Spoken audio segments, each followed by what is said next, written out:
essa soja já está semeada. Então, além de ela não pegar chuva, né, é uma soja que tem um curto período de armazenamento. Um pouco que se sacrifica aqui é o rendimento. Cultivares precoces de grupo 6.8, 6.5, aqui elas vão produzir menos.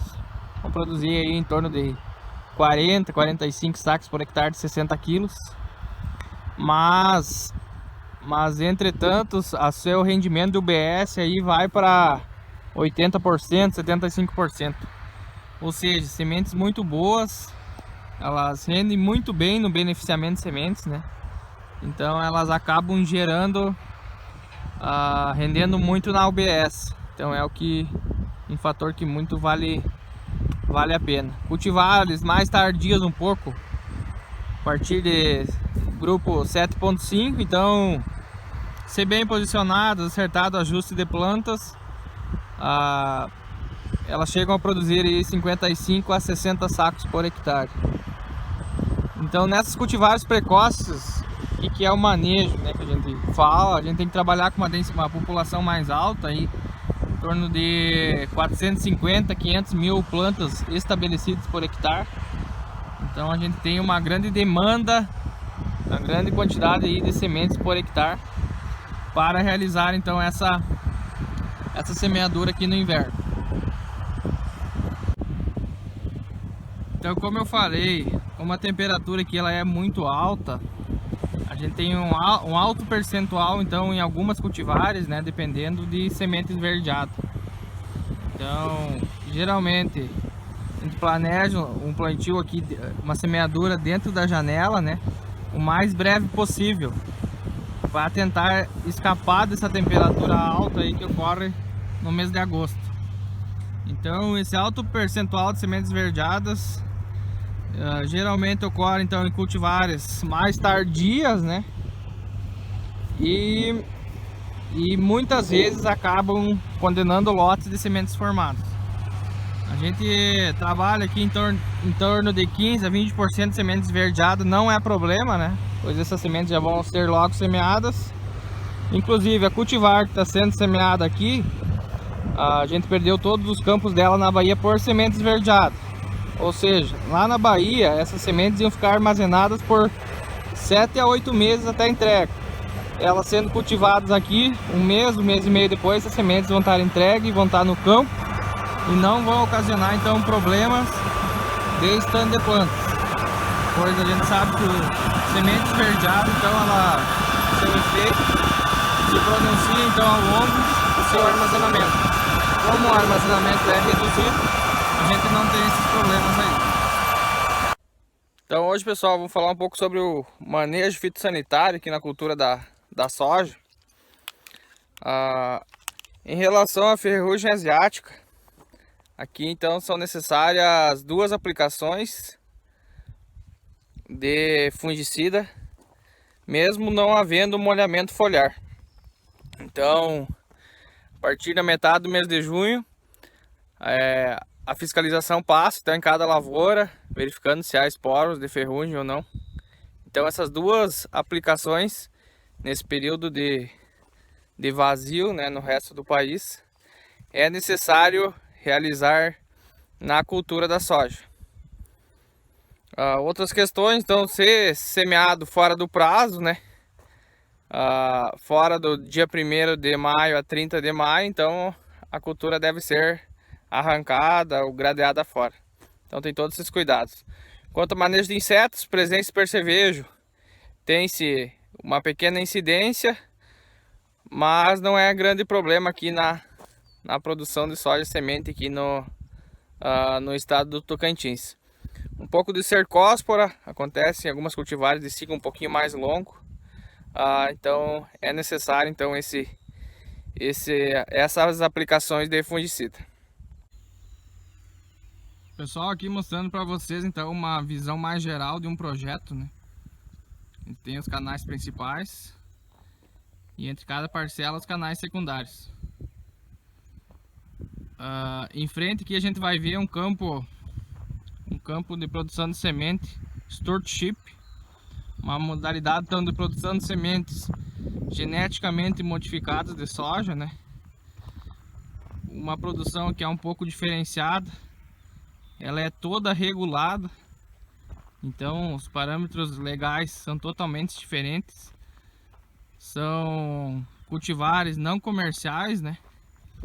Então nessa nova era que a gente fala aí, né, da Intacta Extend, que no Tocantins se tem muitos campos aqui das mais diversas empresas com essa tecnologia, né? São cultivares aí que vão chegar ali no mercado dentro de 1 ou 2 anos, e alguns ainda precisam algumas liberações da CTN-Bio. Quanto aos stewardship, eles têm uma total então regularidade. Cada lado, então cada parcela precisa ser informado a sua localização geográfica. Cada bag que se desloca então para um campo, ele tem que ser informado a hora, o horário que saiu. Quando se há visitas técnicas, cada pessoa que entrar num campo desses é necessário informar o horário de entrada, horário de saída e o motivo da entrada.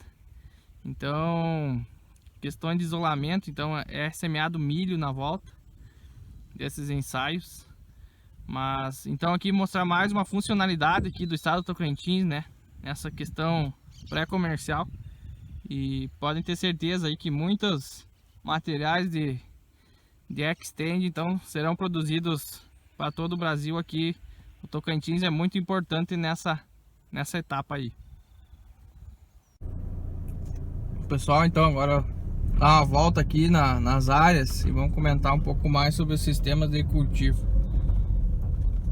Então eu comentei um pouco sobre a queimada, né, após a colheita da cultura do arroz, uma prática muito utilizada aqui, onde o pessoal acaba tirando licença, né, junto à prefeitura, uma espécie de licença que permite a queimada após a cultura do arroz.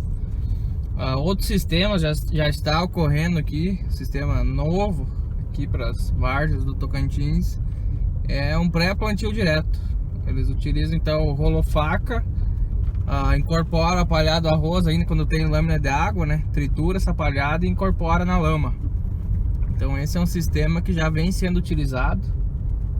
Faça essa operação e após já realiza então a semeadura.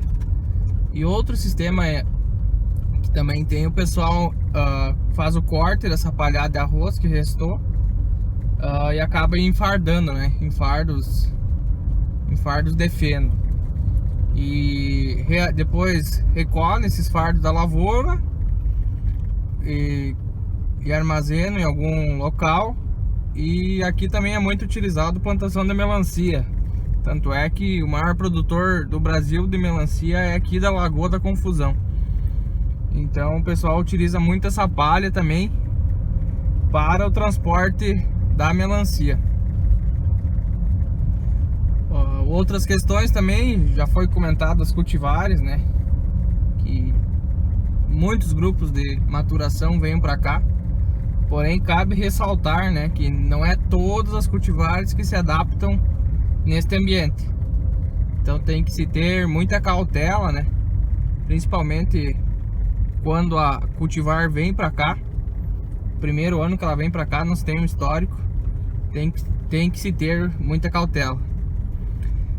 Quanto aos sistemas de produção aqui, vocês devem estar se perguntando, tá, a Bastia, a Limagrã, a Bayer, o grupo GDM, própria SLC, tem lavouras aí no Tocantins? Não. Como é que funciona? Então aqui é o sistema de as empresas contratam, né, produtores que contém uma UBS, né, uma unidade de beneficiamento de sementes. Esse produtor de sementes que apresenta uma estrutura física, ele contrata seus cooperados e então a partir daí que se realiza então a semeadura propriamente dita, né? Então é contratado um terceirizado que faz toda a operação, né, de semeadura até colheita, beneficiamento, e as empresas então acabam comprando essa semente, né, produzida daqui. É claro que ela tem um custo bem mais alto, né? Se for comparar, tu mesmo produzir essa semente, ela vai ter um custo por quilo mais alto. Mas em muitos cenários, dependendo da cultivar, a tecnologia embarcada que ela contém, né? Mesmo assim ainda vale a pena cultivar aqui, né? Se tratando principalmente em relação à qualidade, né? Uma qualidade praticamente 100% garantida. Tu vai atender teu cliente. E em questões de avanço de geração, né? Um avanço muito rápido, né? Mas seria o chamado tombo, né? Em uma determinada cultivar, uma determinada linhagem. Esse ganho então é muito mais intenso do que em uma cultivar comercial que tu vai realizar então a venda para produtor. Então, em aspectos de melhoramento e multiplicação, né, avanço de geração, esse negócio ainda fica bem mais rentável ainda. Nesse estádio aqui, pessoal, que se encontra a soja, agora por mais uns 30 dias ainda não é necessária essa água nos canais secundários.